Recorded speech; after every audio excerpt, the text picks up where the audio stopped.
Diffusion models have become extremely powerful at generating images from text. But there's a fundamental limitation. They know what a dog is, but they don't know what your dog looks like. If you give a prompt like a dog in Paris, you will get a dog, just not your dog. So the question DreamBooth asks is simple but deep. Can we teach a diffusion model a new visual concept using only a few images and still keep its generative power? The answer is yes. The core idea of DreamBooth is personalization. Given just 3 to 5 images of a subject, say your dog, we fine-tune a pre-trained text-to-image diffusion model so that it learns to bind a unique identifier to that specific subject. Concretely, we introduce a new token, something rare like V, and train the model using prompts such as a V of dog paired with the input images. The class noun dog is crucial here. It anchors the subject to the dog manifold the model already knows. Pose, anatomy, lightning, while the identifier V captures instance-specific identity.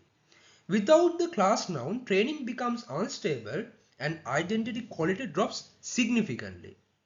Now, why not just use a random verse as the identifier? Because language models already have strong priors.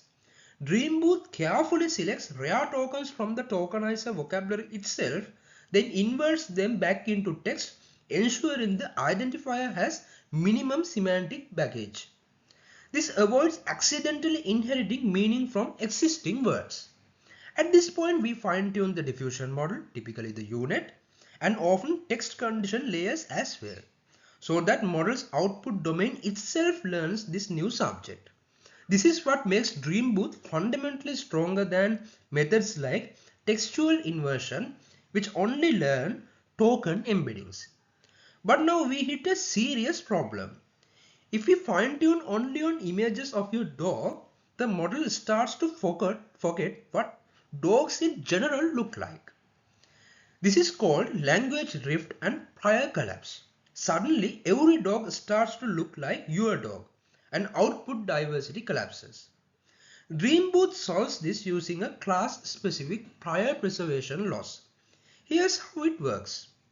Before fine-tuning, the original model generates images using a class prompt like a dog. These generated images represent model's own prior.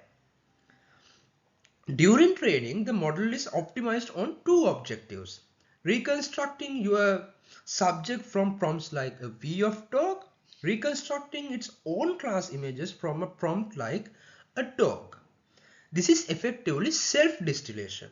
The model is reminded what dog means while still learning who V is.